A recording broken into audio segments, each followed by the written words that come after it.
You ever just want to play a game that isn't just the Marvel Avengers and very, very questionable decisions are made with it? Well, Marvel Ultimate Alliance is the game for you, boasting a hefty roster of your choice. Heroes, anti-heroes, you choose, but I guess without further ado, here's Marvel Ultimate Alliance.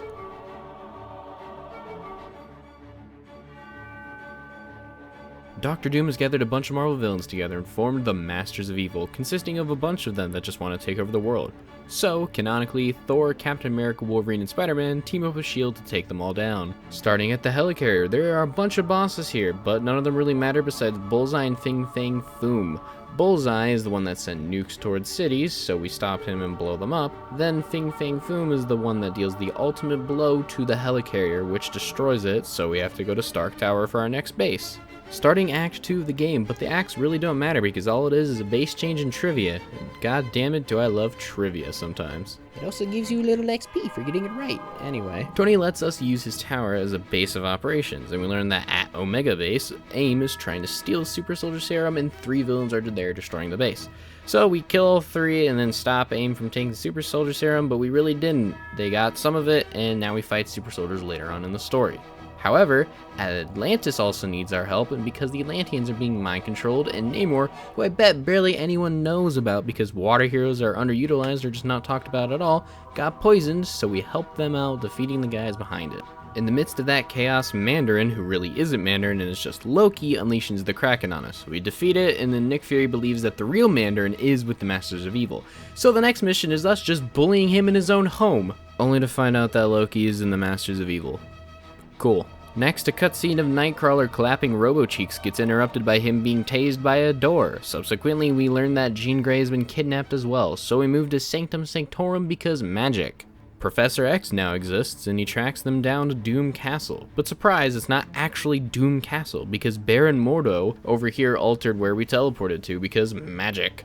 So, Murder World is the real place we ended up in, finding a mind-controlled Jean Grey, and obviously the only way to un-mind control her is to just beat the shit out of her and play Pitfall. Then we get tokens, bully my friend with a bumper car, play Breakout, and destroy Arcade's robots, learning from Arcade that he doesn't really know much except something about Mephisto and Doom using Nightcrawler's powers to get there. In turn, we do that exact same thing with Doctor Strange's orb, and Jean Grey accompanies us. After some small little trials, Jean Grey gets captured again, and we have to choose between her and Nightcrawler. One will live and one will die. I gave my friend the wrong info and he instantly chose Nightcrawler to die. Continuing on, Mephisto resurrects Nightcrawler under his control, and then we free them. And Nightcrawler goes patooey to make sure Mephisto doesn't exist anymore? Question mark? And Doom wanted Mephisto's sword or something like that to do stuff to Odin? Question mark again? During all of that, Loki was/has/is in Asgard with an army of failed super soldiers from the Omega Base to take over Asgard. And how that is possible? Don't ask me. Because he succeeds, I guess. And in turn, we go help Asgard out because Doctor Doom has captured Odin, a god. Sure. Anyway. Our mission is to free Tyr, Heimdall, Balder, and defeat more villains, then fight Loki, who is trying to get into the Destroyer armor, and he dies, only to not die and fake being Nick Fury to trick us into freeing the Destroyer armor for him.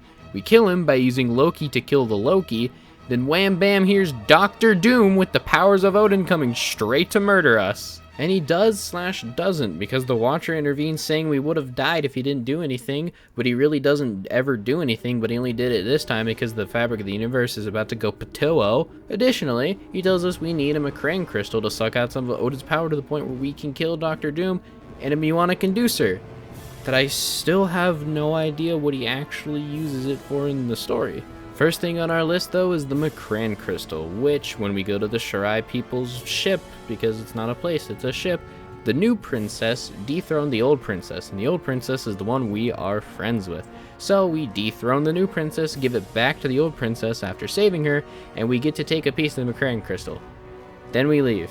Now, to get the Muonic Inducer, we are not in cahoots with the Skrull, but we go to their place anyway, which has Galactus storming it, because Galactus has the Muonic Inducer. So, we can save their planet, which we do, and we murder Galactus, but we really don't murder Galactus, we just knock him out with the help of Silver Surfer. So the one other thing that happens, but it really didn't matter, and you'll find out why later.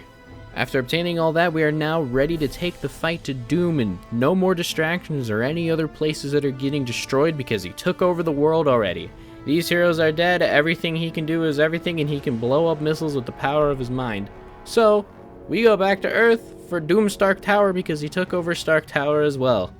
Once we reclaim it, Nick Fury flies us to Doom Castle himself, where in a short and very underwhelming level we go and fight Doom, and we get a really stupid glitch that I don't know how it happened, why it happened, but every time we punched him, he flew across the room. Defeating him, Odin, that you can or cannot save in his castle, murders Doom, or teleports him. I want to go with murder, but we find out later he actually just teleports him, but I still want to go with murder. Lastly, the Canon 4 talked to Nick Fury on the repaired helicarrier saying, yeah, we'll do it again, but we don't fucking like you. We get sequel baited by Galactus, and all of the side objectives you've done up to this point get plastered into your face in hilarious fashion that neither my friend or I were expecting. X-Men will disband for... Wait, what? Alright, we killed Professor Xavier. The sword of the Nice. What about that choice, like that obvious choice of killing Tyr or not? Alright, I guess we don't talk about that. You are to be congratulated. So we had the option of not doing that? Just by not destroying them. But I saw X. And I wanted to kill X. So if we didn't save Odin, everyone would have died. So we did everything right but kill Nightwalker. Nightcrawler. Yes. I love it. So because it was either kill Nightwalker or Jean Grey, and we killed Nightwalker or Nightcrawler. Why did I say I Nightcrawler? didn't care. It pertains to the side objectives that you did throughout the game, like saving the Skrull world or not, and the big one of, do I kill Jean Grey or Nightcrawler? We killed Nightcrawler, which in turn killed Professor X, I guess? It's kind of jarring to have it all thrown at you at once, but it's kind of hinted at once you complete the objective, but... I've really got nothing else to say, to be honest. It's a typical hero story where you play as the four you choose to defeat villains and save other heroes in various Marvel places. Almost entirely because it's do this, kill these people, go do this, kill some more people, whoa, wacky scenery change on repeat. It has its little charms and big charms, including when you have heroes who know the villains and or are an arch nemesis of the villain, then you get special dialogue when interacting with them before killing them. Love of killing them. Maybe you don't know who you're talking to, Slick, but I'm the Rhino, and my feet are gonna be the last things you see in this life as I trample you. That sounds like fun. I don't mind a little sport before I kill my quarry. I was gonna finish you off quick, but now that you're getting smart mouth, I'm gonna make it last a while. Then give it your best shot. I look forward to watching you cry for mercy. It always makes the end that much more satisfying. There's a lot of villains and heroes to have some of these dialogues with if you know the villains and heroes match up, if they are villains and arch nemesis to them or not, because boy oh boy does this game have a hefty roster for being in the PS2 era.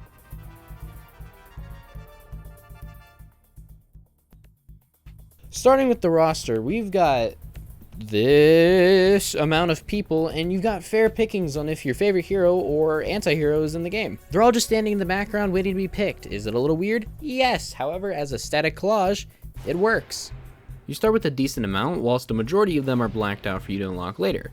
However, different versions of the game have different characters or start out with different characters, such as the remastered / gold / PC upgrade editions give all of the DLC heroes and villains, such as these 8.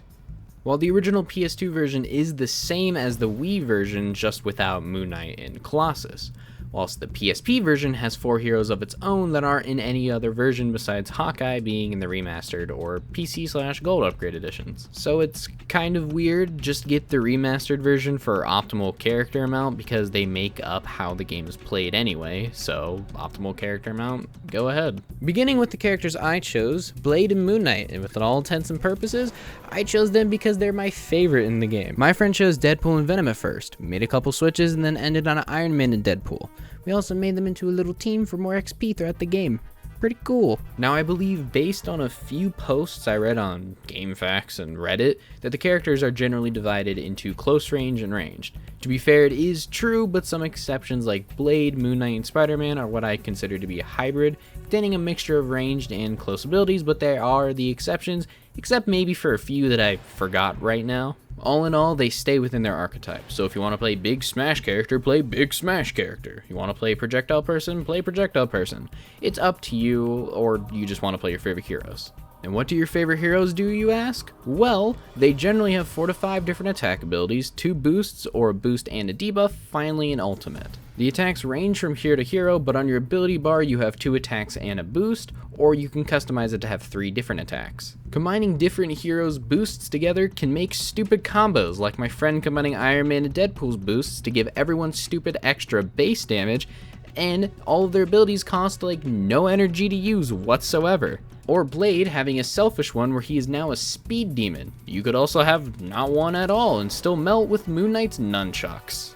And using the abilities is super simple. It's hold this, tap this once, and move this. Swinging him around viciously. Cyclops, on the other hand, has a little thing. If you use the ability and you hold back on the left stick, he does a wider area, and if you hold forward on the left stick while the ability's going off, he does a more pointed, straight one that does more damage. And when you get this little circle around you, you can use your ultimate. And when everyone has their ultimate ability charged, they use it all at once. It's kind of annoying, and for a small little tangent, the ultimate, it's fine. It's fine.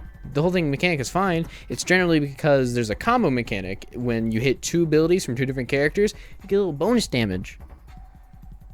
That's about it, and that's why they use all their abilities at once. Kind of sucks because it's like I'd rather just use blades for health, but no, I have to use all of them at once against like one enemy or one boss, and then maybe you get a combo, maybe you don't. Hey, it's a mechanic in the game.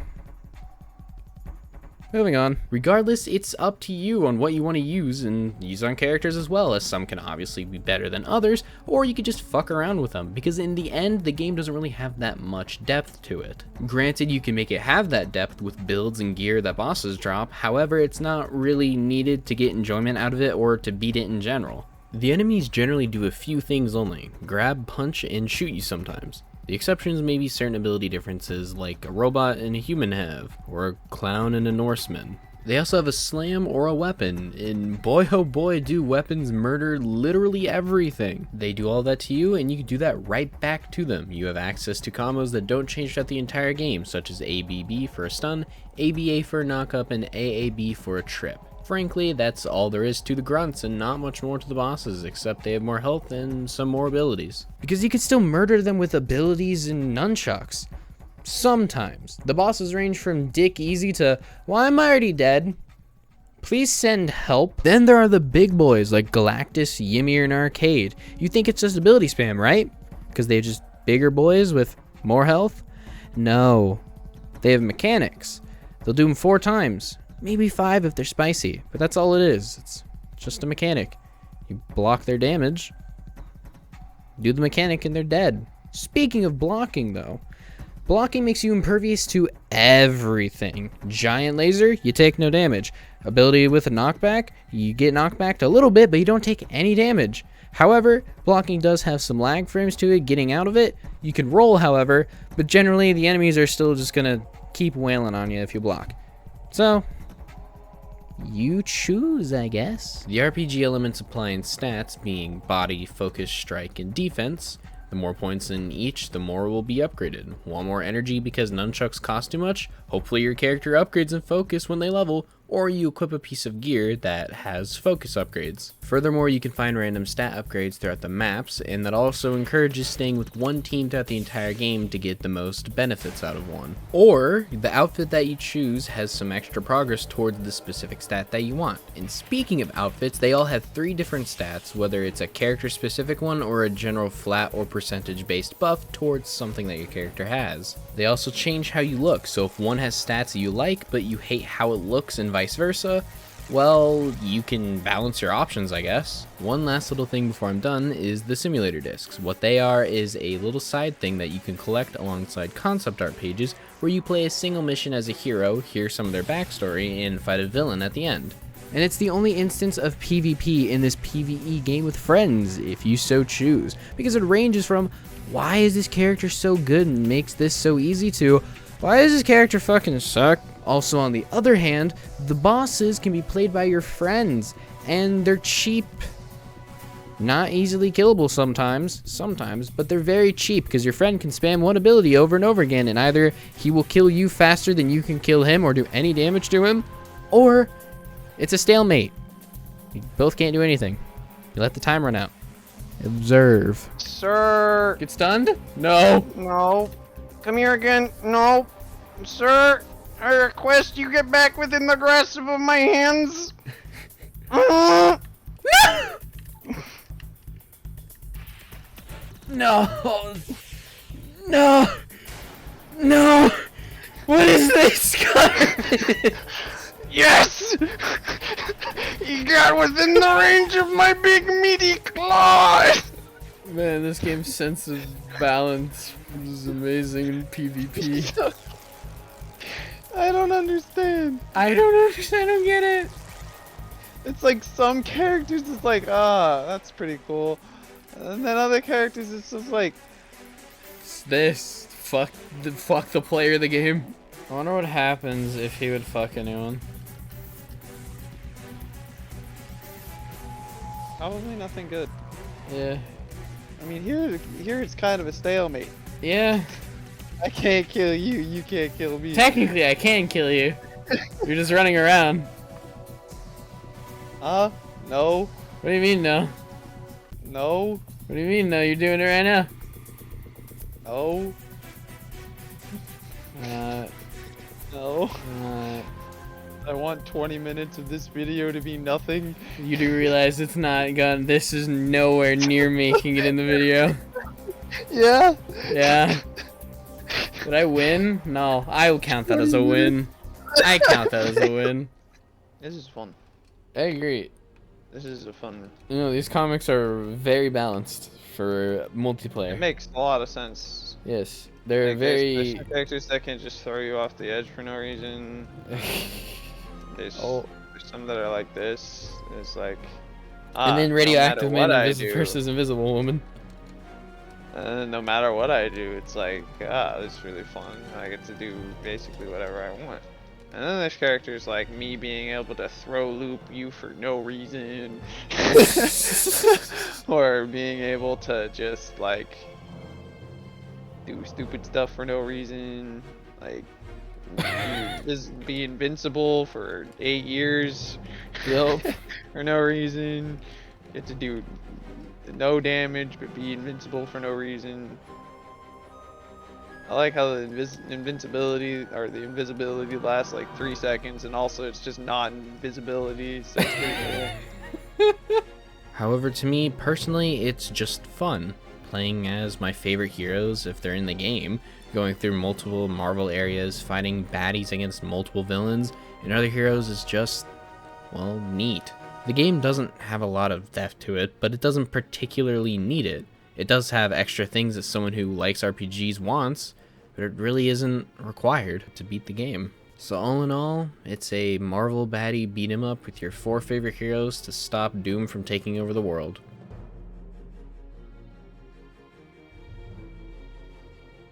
I usually start each video with this, but this time it doesn't really apply because this game was made in 2006, so keep your expectations to that time because it doesn't really hold up to today's standards. But it does contain a bunch of areas from the Marvel Universe in it, so it's pretty cool, and it's not plain. Each place looks unique and feels unique. On the other hand, I do believe if they went for a more comic book style, perhaps like Marvel vs. Capcom 3, it possibly could have held on a bit longer. But it has its PS2 era charm, with being as high quality as possible with a lot of heroes, so I give it a pass. But you can judge it for yourself if you want to look at it for 22 hours. It's outro time. To me, this one wasn't as long, and I don't think it needed to be. This game doesn't have a lot of depth to it, but yeah, it was fun. You can click off now if you want. I don't care, but do what you do if you want to. I'm not going to shill for it. See you next time. But for a more personal thing, I've had this game since like around 2006, but I didn't get to play it till 2008 because it was still wrapped up from when my brother bought it. And so one day I just asked my parents if I could unwrap it and play it. I said yes, and I did. It's one of my many childhood games that I played a lot. Granted, I never beat it until many years later because I would just start a new game over and over again every time I play it. But regardless, it's the next video I made in less than a month, hopefully. Editing me, please, for the love of God, do well.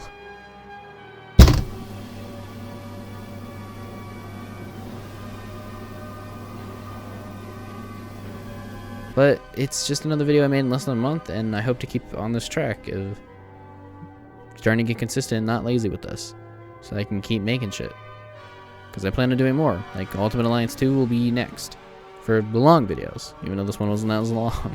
So yeah, that's really all left I have to say. Thank you so much for watching. Appreciate it. Please criticize me. I want to be better. I want to know what I could do better, or just tell me things I can learn about editing process, maybe writing, what you liked and what you didn't like. So, thank you. And do what you do if you want to. I'm not going to shill for it. I might later, but not right now. So, thanks. Have a good one. Also, I played the remastered version. I have this, the original, right in my hands here, and just yeah, all right there. You didn't have your memory card. You could take it over to a friend's house, load up a saved game you both were playing at one's house, bring it over to another friend's house, and continue. Sadly, I didn't have friends that played this game back then. I had one. He's not my friend anymore. Anyway, thank you.